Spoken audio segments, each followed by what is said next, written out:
Scientology is just like that popular guy or gal in high school, the one that often appears on the front page of the school newspaper, snags the lead role in school plays, or shows up at every party and gets everyone talking. But just like that popular kid who was raised by overzealous parents, Scientology has found itself mired in some very public controversies.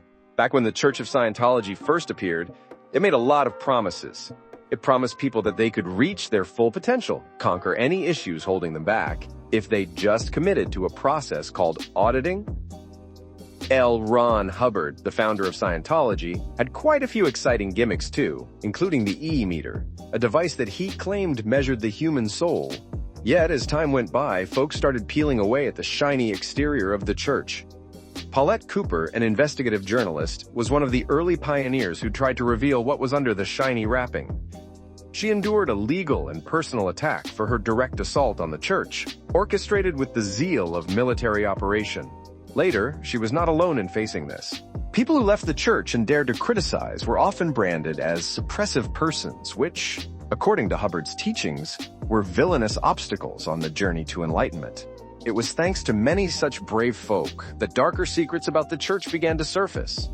Stories of the Sea Org, where people allegedly signed billion-year contracts, endured harsh punishments, and had their family ties severed, began to shatter the perception of Scientology as just another benign spiritual movement.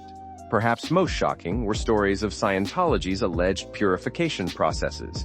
The church believed that toxins, drugs, radiation, among other harmful substances, could prevent spiritual growth. It proposed a purification regimen to help followers cleanse their bodies. But health professionals soon raised some red flags about the methods used. Excessive sauna use, high doses of vitamins including niacin, and rigorous exercise frequently led to health risks.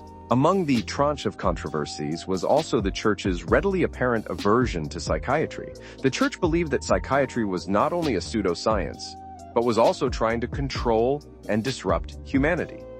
As alarming as this was for those who advocated for mental health progression and awareness, it also drew the ire of the medical community, loudly objecting to the church disregarding and undermining the importance of mental health treatment. Not surprisingly, Scientology's attempts to gain acceptance as a religion worldwide have been a bone of contention. Operation Snow White, a plan to infiltrate government offices to remold public perception of the church, exposed the lengths the organization would go to secure its recognition.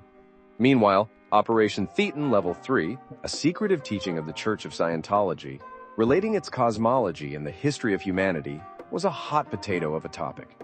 Some viewed it as evidence of Scientology being a business rather than a religion, a pay-to-play game, to know the secrets that L. Ron Hubbard concocted about our existence. Today, the Church of Scientology is still kicking around, drawing in numerous high-profile members and continues to provoke hot debates. It still attracts followers with its promise of clarity and spiritual enhancement, and deters critics with its intransigence and ruthlessness. It appears that the controversies around Scientology will not be dying down anytime soon. As the popular kid in high school taught us, being notorious can sometimes create just as much buzz as being well-liked.